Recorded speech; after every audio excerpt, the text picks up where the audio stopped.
नमस्कार दोस्तों, आप सभी का एक बार फिर हार्दिक स्वागत है। मित्रों, इस संपूर्ण विश्व में सर्वशक्तिमान ईश्वर ही है और उनकी इच्छा के बिना एक पत्ता भी नहीं हिल सकता है। यह बात समय समय पर सिद्ध हो चुकी है कि ईश्वर प्रत्यक्ष रूप से भले ही दिखाई ना दें, लेकिन अप्रत्यक्ष रूप से वह इस संसार के कण कण में बसे हुए हैं। यह बात भी सत्य है कि हम में से कुछ लोग बहुत भाग्यशाली होते हैं क्योंकि उन पर ईश्वर की विशेष कृपा होती है और कुछ ऐसी शक्तियां उनके आसपास हमेशा विद्यमान होती है जो हर समय उन्हें सही मार्ग दिखाती है और हर मुश्किल में उनकी सहायता करती है। यही नहीं, यह ईश्वरीय शक्तियां कुछ ऐसे व्यक्तियों को चुनती है जो खुद भी सही मार्ग पर चले और दूसरे लोगों का भी सही मार्गदर्शन कर सके तथा उनकी सहायता कर सके। लेकिन हमें कैसे पता चल सकता है कि किन व्यक्तियों के पास अलौकिक शक्ति है या कौन से व्यक्तियों पर ईश्वर की कृपा है? तो आपको बता दें कि हमारे प्राचीन ग्रंथों में कुछ ऐसे संकेतों के बारे में बताया गया है जिनसे हम यह समझ सकते हैं कि किन व्यक्तियों पर ईश्वर की कृपा तथा अलौकिक शक्तियां हैं। तो चलिए जान लेते हैं उन संकेतों के बारे में। पहला संकेत, जिन व्यक्तियों के अंदर काम, क्रोध, ईर्ष्या, मोह माया, लोभ तथा अहंकार जैसी भावनाएं नहीं होती, उन व्यक्तियों पर ईश्वर की विशेष कृपा होती है। ऐसे व्यक्ति व्यभिचार नहीं करते, उन्हें क्रोध नहीं आता या अपने क्रोध पर काबू रखना आता है। ऐसे व्यक्ति अपने मुख से कभी गाली गलौज नहीं करते। ऐसे व्यक्ति अपने मन में ईर्ष्या की भावना न रखकर दया और प्रेम की भावना से दूसरों से पेश आते हैं। ऐसे व्यक्ति संतोष वृत्ति के होते हैं, यानी कि उसे किसी भी वस्तु का अत्यधिक लालच नहीं होता है। उसे जितना प्राप्त होता है उसमें वह स्वयं को संतुष्ट मानते हैं।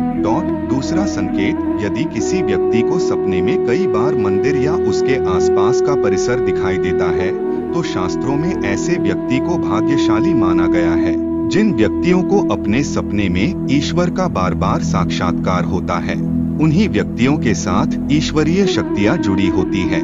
भगवान ऐसे व्यक्तियों को कुछ विशिष्ट संकेत भी दे सकते हैं जिनसे वह व्यक्ति समझ सकता है कि अलौकिक शक्तियां हर कदम पर उसके साथ हैं। तीसरा संकेत, जो व्यक्ति अपने दैनिक कार्य से बचा हुआ समय ईश्वर की भक्ति, आराधना और नाम स्मरण में व्यतीत करता है और ईश्वर को सत्य मानते हुए उनकी अनुभूति करने में समर्थ होता है, वास्तव में उस व्यक्ति के आसपास एक ईश्वरीय शक्तियों का पवित्र घेरा होता है जिसके कारण उसे ईश्वर का आभास होता रहता है। चौथा संकेत, जो व्यक्ति समाज के प्रति अपना दायित्व समझते हुए सत्कार्य और पुण्य के काम करते हैं तथा मुसीबत में फंसे लोगों व गरीब और लाचार व्यक्तियों की यथासंभव सहायता करते हैं।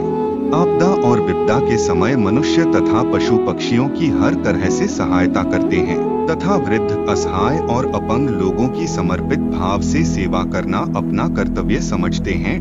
ऐसे व्यक्ति वास्तव में समाज के लिए उदाहरण सिद्ध होते हैं। लेकिन आपको यह बता दें कि हर कोई व्यक्ति यह काम नहीं करता है। यह काम केवल वही व्यक्ति करते हैं जिस व्यक्ति के ऊपर भगवान की विशेष कृपा होती है, तभी उस व्यक्ति के अंदर ही ऐसे गुण उत्पन्न होते हैं। ऐसे व्यक्ति अंत में मोक्ष प्राप्त कर लेते हैं। पांचवा संकेत, ईश्वरीय कृपा प्राप्त व्यक्तियों में एक अनोखी शक्ति भी होती है और वह शक्ति है पूर्वाभास। पूर्वाभास यानी कि भविष्य में होने वाली कुछ विशेष घटनाओं का पहले ही आभास हो जाना। अगर आपको भी भविष्य में होने वाली कोई दुर्घटना या कोई अच्छी घटना के बारे में पहले ही अंदाजा लग जाता है तो आपके ऊपर भगवान की विशेष कृपा है। छठवां संकेत, कुछ लोगों को हमेशा अपने आसपास एक विशिष्ट प्रकार की सुगंध का अनुभव होता है। हमेशा सुगंधित फूल, अगरबत्ती, धूप या कपूर जैसे पवित्र सुगंध का झोंका सा हवा में तैरता हुआ महसूस होता है, तो यह उसके आसपास ईश्वर की उपस्थिति का संकेत तथा देवी देवताओं का आशीर्वाद होता है। सातवां संकेत, ईश्वर का समय यानी कि ब्रह्मा मुहूर्त सुबह 3:30 से लेकर 5:30 या 6 बजे तक का समय होता है। हमारे शास्त्र में इस समय को बहुत ही महत्वपूर्ण माना जाता है। ब्रह्मा मुहूर्त को देवताओं का समय माना गया है क्योंकि इस समय के वातावरण में एक सकारात्मक ऊर्जा का संचार होता है। यदि किसी व्यक्ति की नींद प्रतिदिन ब्रह्मा मुहूर्त में अपने आप ही खुल जाती है और वह व्यक्ति अपने अत्यंत प्रसन्न चित्त से अपने नित्य कर्म से निवृत्त होकर ईश्वर की आराधना करता है और उगते हुए सूर्य को अर्घ्य देता है, तो ऐसा व्यक्ति निश्चित रूप से ईश्वर की इच्छा के अनुसार ही ऐसा करता है। उसे ऐसा करने के लिए ईश्वरीय शक्तियां प्रवृत्त करती है, यानी कि ऐसे व्यक्ति पर भगवान की कृपा बनी हुई है। 8वां संकेत, कई बार हम किसी मंदिर या धार्मिक स्थल पर भजन कीर्तन या कथा सुनने जाते हैं। कितने भी सुंदर भजन हो या कितनी भी अच्छी कथा हो, बीच बीच में हमारा ध्यान भटक जाता है और हम कभी अपने घर के विषय में, कभी अपनी किसी समस्या पर या फिर अपने आसपास बैठे लोगों का विचार करने लगते हैं।